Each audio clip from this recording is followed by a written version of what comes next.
Hello friends.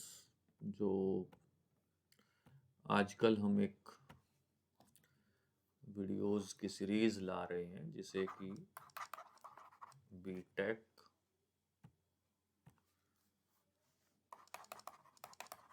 First year AKTU में जो एक पेपर है that is KS103 that is engineering maths, इसके ऊपर हम ये कुछ वीडियोस लेके आ रहे हैं। इसमें कुछ डेफिनेशंस चल रही हैं। तो सबसे पहली जो आज की डेफिनेशन है हमारी वो है ट्रांसपोज ऑफ ए मैट्रिक्स। जैसा कि नाम से दिखाई दे रहा है ट्रांसपोज, तो अगर एक मैट्रिक्स ए है तो A dash is equal to B J I, बल्कि बी आई जे ही आएगा यहाँ पे, तो B I J N cross M where B I J is equal to A J I, या इसे आप ऐसे सिंपली लिख सकते हैं A J I N cross M. यानी आसान भाषा में कहूँ तो रोज को कॉलम्स में और कॉलम्स को रोज में हम ट्रांसपोज कर देते हैं। A is equal to 1 2 3 4 5 6, then A dash is equal to 1 2 3 4 5 6। तो हमने क्या किया, फर्स्ट रो को फर्स्ट कॉलम बना दिया, सेकंड रो को सेकंड कॉलम बना दिया।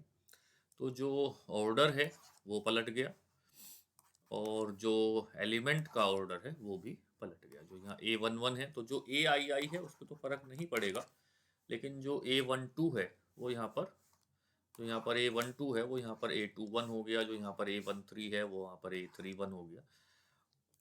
तो ये कहलाता है ट्रांसपोज। अब इसमें आप एक चीज देखिए, अगर मैं ए डैश का फिर से डैश करूं तो आप ध्यान से देखेंगे तो पता लगेगा कि ये मैट्रिक्स वापस आ जाएगी। यानी मैं लिख सकता हूं ए डैश का डैश इज इक्वल टू ए। इसी तरह से एक बहुत सिंपल सी प्रॉपर्टी है कि A plus B dash is equal to A dash plus B dash.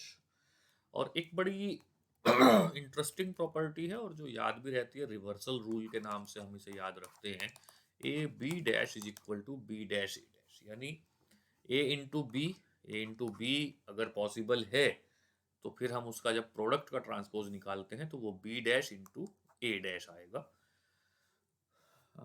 This is the sum properties of transpose. अब जो बीटेक के हिसाब से एक बहुत ही आगे याद रखने वाली चीज है वो है सिमेट्रिक मैट्रिक्स। तो अगर किसी मैट्रिक्स के लिए उसका ट्रांसपोज उसी मैट्रिक्स के इक्वल हो तो वो कहलाती है सिमेट्रिक मैट्रिक्स।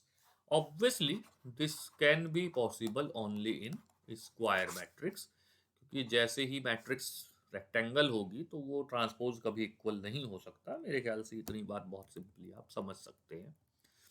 दूसरी जो डेफिनेशन है याद रखने वाली वो है स्क्यू सिमेट्रिक मैट्रिक्स। और स्क्यू सिमेट्रिक मैट्रिक्स की प्रॉपर्टी क्या होगी, A is equal to minus A dash. यानी जो ट्रांसपोज है वो विद माइनस साइन इक्वल आएगा, तो ये कहलाती है skew symmetric matrix.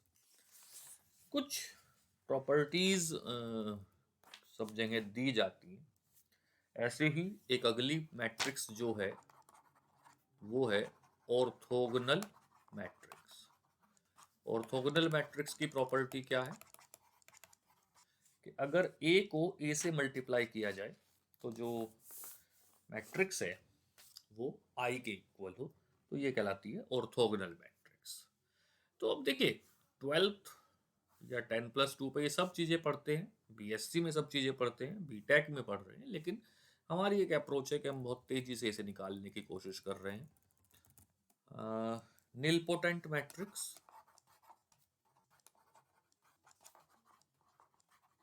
Nilpotent matrix होता है ए की पावर n इक्वल्स टू आई।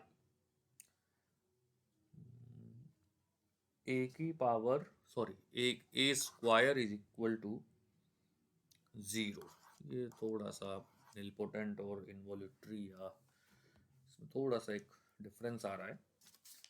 तो अगर एक मैट्रिक्स ए को ए से प्रोडक्ट करने पे 0 आ जाए या ए की पावर p करने पर 0 आ जाए तो ये कहलाती है निलपोटेंस मैट्रिक्स, और इसको हम कहते हैं कि निलपोटेंसी इज p। इसी तरह से आएगी इडम्पोटेंट मैट्रिक्स।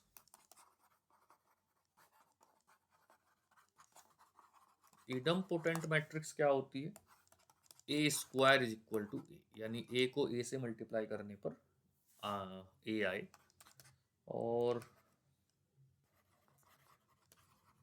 इनवॉल्यूटरी मैट्रिक्स जब ए स्क्वायर करने पर आई आ जाए। तो देखिए ये 3 वर्ड हैं, ये एक ही फ्रेम में अगर मैं लिखूं, यही थोड़ा सा कंफ्यूजन भी आया था। निलपोटेंट यानी ए स्क्वायर इज इक्वल टू 0, इडम्पोटेंट यानी ए स्क्वायर इज इक्वल टू ए, और इनवॉल्यूटरी यानी ए स्क्वायर इज इक्वल टू आई। तो ये किसी भी एग्जाम में एक डेफिनेशन की शेप में पूछा जा सकता है। इसी तरह से अब हम एक उस चीज पे आते हैं जो काफी हद तक 10+2 की नहीं है, ई ऑपरेशंस ऑन मैट्रिक्स। देखिए ये एक बहुत बड़ा वर्ड है, बहुत बड़ा, मैंने स्क्रीन पे भी लिखा है। तो सबसे पहली जो हमारी ई ऑपरेशन होती है वो होती है कि अगर हम दो रोज को इंटरचेंज कर दें, यानी दो रोज को हम आपस में इंटरचेंज करते हैं। दूसरी ई ऑपरेशन होती है हमारी कि हम एक रो को कांस्टेंट से मल्टीप्लाई कर दें, और तीसरी होती है R J is equal to R I plus K R J. केवल ये 3 है, और एट द सेम टाइम हम इसमें कॉलम ऑपरेशन भी इसी तरह से डिफाइन कर सकते हैं, ये कहलाते हैं रो ऑपरेशन। और इसी तरह से हम कॉलम ऑपरेशंस भी डिफाइन कर सकते हैं, जहां हम इस आर को सी से इंटरचेंज कर देंगे। लेकिन मेरी एक रिक्वेस्ट है, एक दरख्वास्त है बीटेक के स्टूडेंट से कि पहले एक पे कमांड करें फिर दूसरे की सोचें।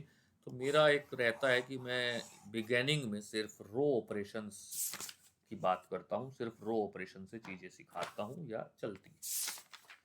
तो रो ऑपरेशन हम कैसे लगाते हैं, ये एक छोटे से एग्जांपल से देख लेते हैं। कि मान लीजिए आपको एक मैट्रिक्स ए दी गई है, और हमें कहा गया R1 टू R1। तो हमने क्या किया कि R1 के हर एक एलिमेंट को 2 से मल्टीप्लाई कर दिया। ऐसी एक दूसरी मैट्रिक्स हमें दी गई मान लीजिए, और हमें कहा गया R1 में चेंज करना है R1 प्लस R2। तो R1 में चेंज करना है तो ये हो जाएगा 5, 7, 9। तो R1 में चेंज हुआ, R2 में कोई चेंज नहीं हुआ। अगर मैं same time R2, R1 plus R2, यानी अब R2 में चेंज होगा, R1 में कोई चेंज नहीं होगा। तो ये हो गया R2, R1 प्लस R2। और इसी को मैं थोड़ा सा आगे बढ़ा दूं। अगर हमारे पास एक मैट्रिक्स है 1 2 3 4 5 6 7 8 9, और हमें कहा गया R2 प्लस 2R1। तो देखिएगा जरा, 1 2 3 R2 प्लस 2R1 यानी 4 प्लस 2 6, 5 प्लस 4 9, 6 प्लस 6 यानी 12, 7 8 9।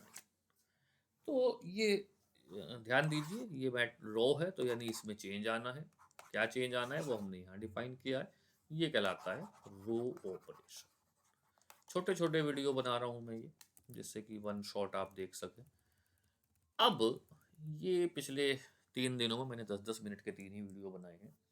जो बीटेक का पहला वर्ड है वो है रैंक।